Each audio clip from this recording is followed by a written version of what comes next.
Unu Dimitrijević, učenicu 4. razreda Prve niške gimnazije Stevan Sremac, obradovala je ove nedelje sjajna vest. Primljena je na studije na Berkliju, jednom od najprestižnijih univerziteta u svetu.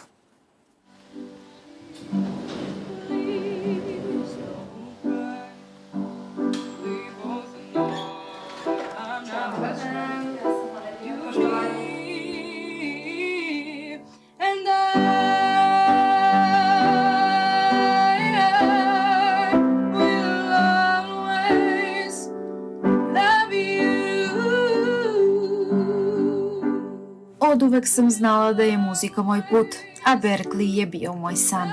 Tako je Una započela razgovor sa nama. Zahvaljujući svom anđelskom glasu i izuzetnom daru za muziku, imala je priliku da prošle godine pohađa letnju školu na Berkeleyu, a prijemni koji je ovog meseca položila omogućava da od septembra naredne godine započne 4-godišnje studije na tom svetski poznatom američkom univerzitetu. Termin za audiciju sam dobila istog dana.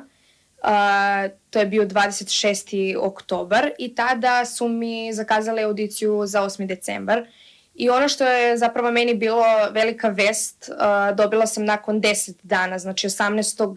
decembra sam dobila odgovor da sam primljena i da sam dobila stipendiju, što stvarno nisam očekivala, nekako probudila sam se uz te novosti, a nije bilo očekivano s obzirom da sam, trebala da dobijem odgovor od njih do 31. januara. Talentovana Nišlika dodaje da veliku zahvalnost duguje i svojim profesorkama iz Amerike sa kojima je usavršila svoje pevanje i odakle je našla svoj put do Bostona. Sebe na šaljivi način smatra izrodom porodice jer je prva u advokatskoj porodici koja će se u budućnosti baviti ovom umetnošću.